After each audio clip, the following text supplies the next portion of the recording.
When we think about ancient Sri Lankan history, our minds usually jump to the story of a prince arriving from India. But what if I told you that the real story of power and rule here began way, way earlier? We're going to dive in and uncover a history that literally grew from the ground up, long before the first kings ever wore a crown. So that brings us to the big question for today. If it wasn't kings, then who was actually in charge? Who was organizing society, managing all the resources, and really laying the foundation for this incredible civilization? Well, the answer isn't some single famous person. It's a fascinating story about how power evolves. So, on one side, you've got the legend we all hear in school, right? That history kicks off with Prince Vijaya in the 6th century BC, and that's the start of the monarchy. But then, you have archaeology, which tells a completely different story. Discoveries at sites like Haldamula have proven that organized farming communities were thriving here almost 2,000 years before that. To find where this power came from, we've got to start small. I mean, really small. We have to go to the most fundamental level of any society, the family. This is where the very first seeds of leadership were planted. So, in these early villages, the basic unit was the family, which was known as a kula. And the head of that family, the chief, was called the Gruhapati. Now, this person wasn't just a dad. They were the family's official voice, their main representative in all village matters. And we know for a fact that these householders had some serious status, thanks to inscriptions like this one. This tells us they weren't just farmers. Nope. They were traders, they were craftspeople, folks with enough wealth and influence to do big public works, like preparing entire caves for monks. Okay, so as villages started to grow, and you had dozens of these families all living together, you can imagine things got more complicated. A new level of leadership was needed to coordinate everything, and this led to the rise of the village chief. This brings us to the next step up the ladder. From all of those respected householders, one person would be chosen to lead the entire village, and this new leader was called the Gamika. So the Gamika was basically the chief of the chiefs, and their selection wasn't random at all. It was all about merit, specifically their wealth and their influence in the community. It makes sense, right? People naturally look to the most successful and powerful householder to guide them. And man, their job description was huge. They were diplomats handling trade with other villages, they were judges settling fights at home, and they were project managers for the whole community. But most importantly, and remember this, they managed the village's lifeblood, its water tank. They were even expected to be a source of wealth, helping out poor villagers when needed.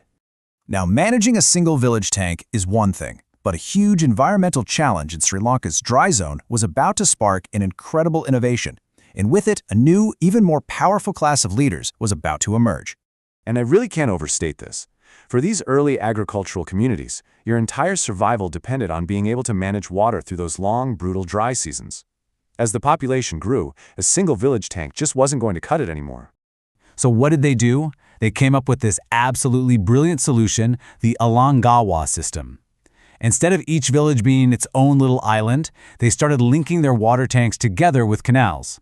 So during the rainy season, the overflow from a tank up high would cascade down and fill a lower one. This was a total game changer for conserving water. But a complex network like this needs a manager, right? Someone had to coordinate between all these different villages and look after this shared system. That person was the Purumika, a word that basically means the main one, or the chief.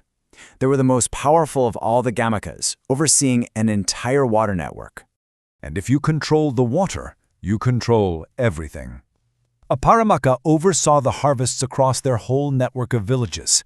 This gave them the authority to manage all the food production, and more importantly, the right to collect taxes, which is a huge sign of real ruling power.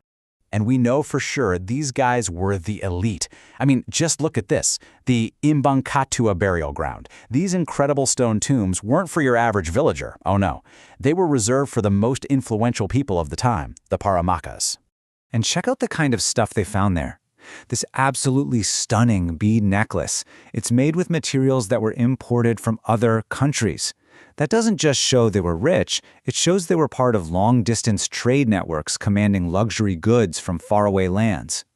But here is what's truly remarkable, and it kind of flips the script on what we often assume about ancient leaders.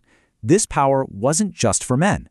We have inscriptions that clearly mention powerful female chiefs who held the exact same title and authority. They were known as Parumakalu. proving that women were right there at the top of the food chain too.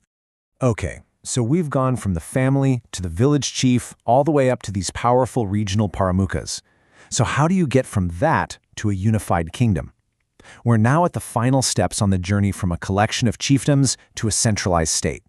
So before the Age of Kings, you have to picture the map of Sri Lanka as this incredible mosaic. It was totally decentralized. You had hundreds of these parumakas, each one ruling their own little territory, a territory defined by the reach of their water system. There was no single ruler for the whole island. But eventually, something started to shift. Some of these paramakas became so powerful, their influence grew so large that they started to adopt a new title, Raja, or king. We actually have inscriptions that mention a king of the eastern region. Now, these weren't kings of the whole island yet, but they were the prototypes, the bridge between being a chieftain and becoming a monarch. So all of this leaves us with one final big thought. The story of ancient Sri Lanka's first rulers shows us that power doesn't always come crashing down from above. Sometimes it grows right out of the needs of a community, from the family, from the village, and from the shared challenge of just trying to make the water flow.